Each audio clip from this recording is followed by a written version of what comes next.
Scott, you have a chance to be a hero and earn that look in your daughter's eyes.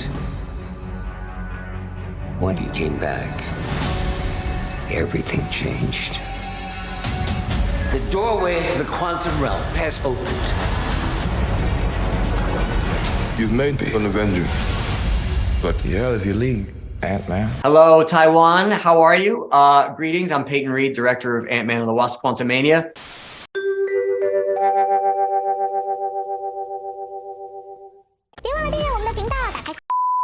Yay, I'm back, finally! We've done it! Yeah, we've done it! I finally come back! Oh, thank you for waiting for me! Absolutely. You're kicking off the phase 5 of MCU. Everybody's expecting that. How long did you cook for that story? Because this is a very important milestones for MCU. Well, we started formulating the story, I think, as far back as late 2018, when we were talking about what the next story would be. And we knew we wanted to deal with the quantum realm more because Hank and Hope and Scott had rescued Janet Van Dyne from 30 years in the quantum realm. So the crucial elements we wanted to do were take the audience down to the quantum realm and answer some questions about Janet Van Dyne's past, but also to introduce this major villain in phase 5 of the MCU, Kang the Conqueror, played by Jonathan Majors.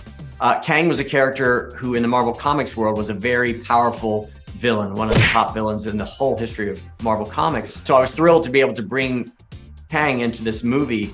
And I love the idea. The Ant-Man movies, have been pretty light in tone. There's a huge comedic component to it. I used to ask myself a lot of questions.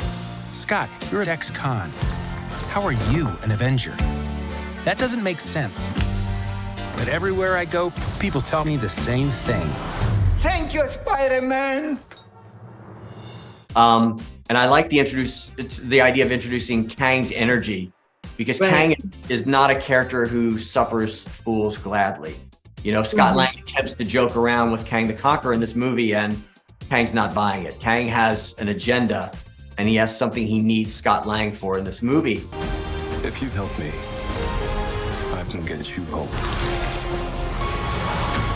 So what's it gonna be, Ant-Man? So it thrilled me to put, Ant-Man, a very unlikely Avenger, to come up against Kang the Conqueror. That seemed like really great drama for us. But did you always have that story, Quantumania story in mind ever since you joined the MCU 8 years ago when quantum science is not that popular at that time? Did you always have this story for the trilogy? When we did the rewrites on the first Ant-Man movie with Paul Rudd and Adam McKay, we added this concept at the end of in the third act of the first Ant-Man movie, where Scott has to defeat the villain in that movie, Yellow Jacket, he has to sort of penetrate his suit and go subatomic, and he briefly enters the quantum realm, but manages to get out. And in the second movie, we send Hank Pym down there to rescue his wife. So we had sort of planted the seeds for the quantum realm, and I think in the back of our minds, we felt like if we get to do more Ant-Man movies, it'd be great to go down there and do all of this creating of this incredible civilization, which in the comic books was called the Microverse. So it was my personal feeling. I really wanted to do that, and I got to do that in a big way in this movie. And you just mentioned that Khan is the biggest villain in Marvel world. You already set up the sky so high. How did the next Marvel movies top that? Well, it's a challenge, after the events of Avengers Endgame with Thanos, who's an incredibly powerful antagonist in the MCU. How do you do that? And Kang was just sitting there, in the comic books as, well, here's a powerful villain who has dominion over time. He doesn't experience time in a straight line, he can time travel. And then the key thing is that there are variants of Kang. In every universe in the multiverse, there's a different version of Kang. So not only is Kang warring with our heroes in this movie, he's also at war with himself or himselves. These Kangs don't always agree on how the multiverse should be run, or, they have differing worldviews.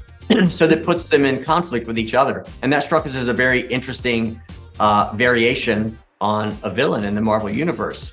Thanos was one character, right? But Kang is many.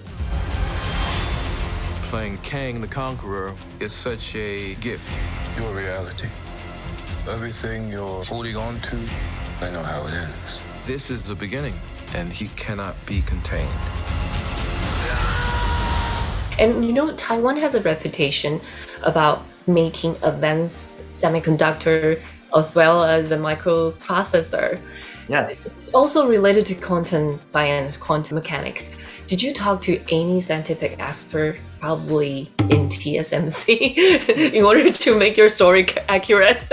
Yes, from the beginning of the first Ant-Man, we had quantum consultants, Right. people from JPL and Spiros has been our big quantum consultant. So we talked about everything about, like, if you were able to go subatomic, what would it do to you psychologically? What would it in theory be like down there? And of course now, when we started the first Ant-Man, very few people were talking about quantum computing, and now quantum computing is really the next big, thing on the horizon, technologically speaking. So that was thrilling for us, because in the first Ant-Man 2, we had to, in the comics, it's called the Microverse.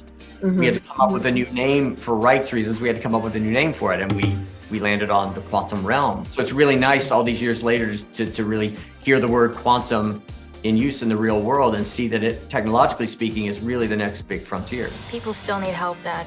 That's why we made this. It's like a satellite for deep space, but quanta. Wait a minute. You're sending a signal down to the quantum realm. Turn it off. Now!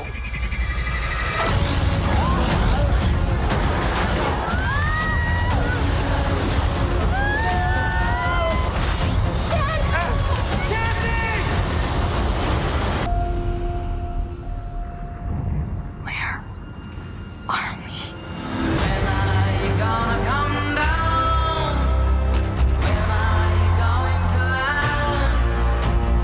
I cannot wait to see for you to see what we have in store for you. We're going to take you on a trip to the quantum realm.